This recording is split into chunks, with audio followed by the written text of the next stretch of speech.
حضرت علی عنہ کو اللہ تعالیٰ نے بہت ذہانت عطا فرمائی تھی. خاص طور پر آپ کے جو فیصلے ہوا کرتے تھے وہ بہت زیادہ جامع اور مدلل ہوتے تھے. حضرت عمر رضی اللہ عنہ بھی آپ کے فیصلوں کا بڑا احترام فرمایا کرتے تھے. ایک مرتبہ ایک عورت کے اوپر زنا کا الزام تھا. حضرت عمر رضی اللہ عنہ نے صحابہ کو حکم دے دیا اس کو لے جائیں اور اس کو جا کر رجم کر دیں، سنسار کر دیں. تو صحابہ اس کو لے کے جا رہے تھے، ادھر سے حضرت علی عنہ آ گئے. انہوں نے اس عورت سے پوچھا کہ کیا ہے؟ اس نے بتایا کہ مجھ سے یہ گناہ ہوا ہے اور مجھے سنسار کرنے کے لیے لے کے جا رہے ہیں. حضرت علی عنہ نے صحابہ کو فرمایا کہ تم اسے نہیں لے جا سکتے، اس کو واپس لے آؤ اور آؤ ہم امیر المومنین سے بات کرتے ہیں. چنانچہ جب آئے تو امیر المومنین سے انہوں نے کہا امیر المومنین آپ نے حکم دیا؟ فرمایا ہاں میں نے حکم دیا ہے کہ اس کو رجم کر دو، اس نے گناہ کا اقرار کر لیا ہے. حضرت علی عنہ نے فرمایا امیر المومنین آپ اس کو رجم کا حکم اس لیے نہیں دے سکتے کہ یہ عورت حاملہ ہے اور عورت جب تک حاملہ ہو اس کو رجم نہیں کیا جا سکتا. اگر عورت کو رجم کیا جائے گا تو جو بچہ پیٹ میں پرورش پا رہا ہے وہ ویسے ہی مر جائے گا، تو یہ ناحق قتل کی شریعت اجازت نہیں دیتی. اتنا انتظار کرنا پڑے گا کہ بچہ پیدا ہو جائے اور عورت اس وقت سنسار کی جائے. تو حضرت عمر رضی اللہ عنہ نے فرمایا لولا علی لہلک عمر، اگر علی نہ ہوتے تو عمر تو ہلاک ہی ہو جاتا.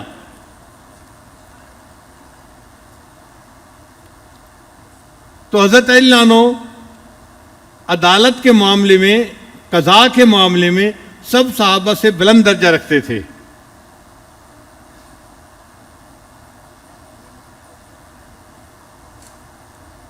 ایک مرتبہ حضرت علی رضی اللہ عنہ، حضرت ابوبکر صدیق رضی اللہ عنہ، حضرت عمر رضی اللہ عنہ تینوں جا رہے تھے.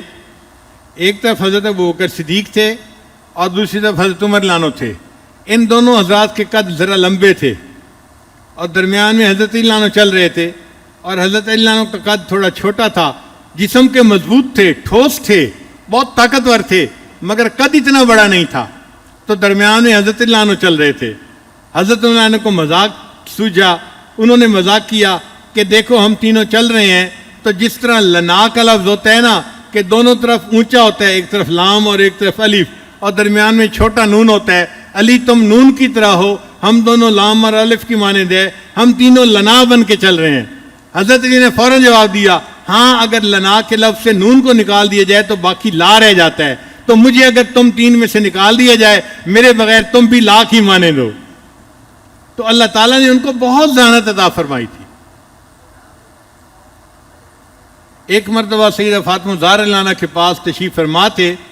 حضرت علی عنہ کو طبیعت کے اندر خوش طبعی آئی تو حضرت علی عنہ نے شعر بنایا ان النساء شیاطین خلقن لنا، کہ یہ عورتیں شیاطین ہیں اور ان کو ہمارے لیے پیدا کر دیا گیا ہے.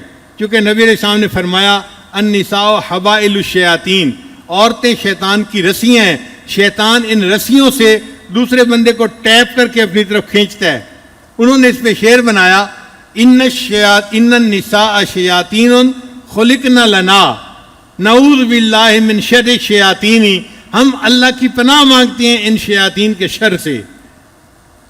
اب وہ بھی خاتون جنت تھیں، اللہ تعالیٰ نے بھی ان کو علم و عرفان عطا فرمایا تھا. انہوں نے فوراً اس شعر کو بدل کے یوں پڑھا ان النساء ریاحین خلقن لکم، کہ یہ عورتیں خوشبوئیں ہیں، ان کو اللہ نے تمہارے لیے پیدا کیا ہے. وَكُلُّكُمْ تَشْتَهِي شَمُّ الرَّيَاحِينِ، اور ہر بندہ تم میں سے ان خوشبوؤں کو سونگھنے کے لیے ترستا پھرتا ہے. تو حضرت علی عنہ مسکرا پڑے فاطمہ تم نے میرا اچھا جواب دے دیا. تو اللہ کی شان کہ اللہ تعالیٰ نے سیدنا علی کرم اللہ وجہہ کو بہت ذہانت عطا فرمائی تھی. چنانچہ ایک مرتبہ ایک مقدمہ لایا گیا اور وہ مقدمہ بھی عجیب تھا. دو بندے تھے، مسافر تھے، سفر پہ چل رہے تھے. کھانے کا وقت ہوا تو ایک نے اپنی 5 روٹیاں نکالیں اور دوسرے بندے نے اپنی 8 روٹیاں نکالیں اور مل کے کھانے لگے. ایک تیسرا آدمی بھی شامل ہو گیا. سب نے کھانا کھایا. کھانا کھانے کے بعد جو تیسرا بندہ تھا اس نے 8 دینار دیے روٹیوں کے بدلے میں.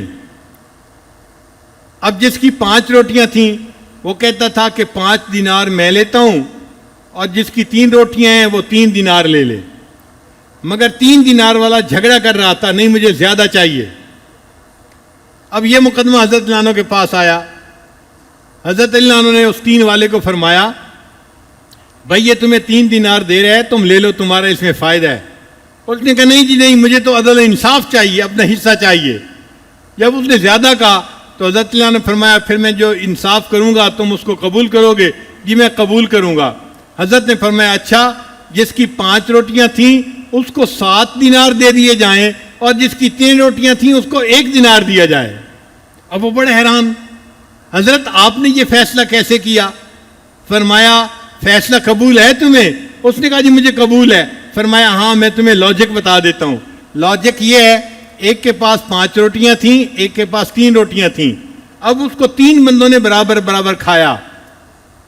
ہم یہی گمان کر سکتے ہیں کہ تینوں نے برابر کھایا ہوگا, اور اس کا کوئی طریقہ نہیں.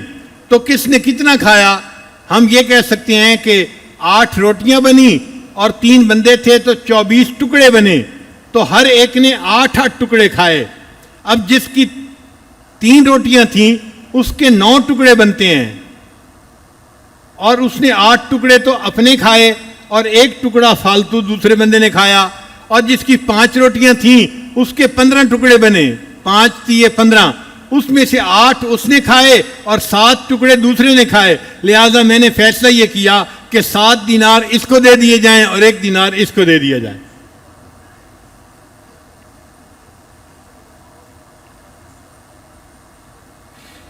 ایک خارجی تھا, وہ حضرت علی عنہ کی خدمت میں حاضر ہوا اور اعتراض کرنے لگا, حضرت آپ سے پہلے جو خلفائے راشدین تھے ان کے زمانے میں بڑی فتوحات ہوئیں, اسلام بڑا پھیلا, ان کے زمانے میں بڑا امن اور سکون تھا, اور آپ کے دور خلافت میں تو بس خانہ جنگی ہی ہوتی رہی, آپس میں ہی لڑتے رہے, اسی میں ہی وقت گزر گیا.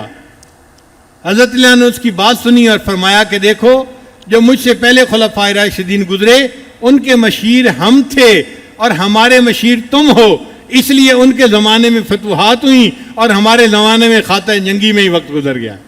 ایسا جواب دیا کہ وہ بندہ منہ لٹکا کے چلا گیا.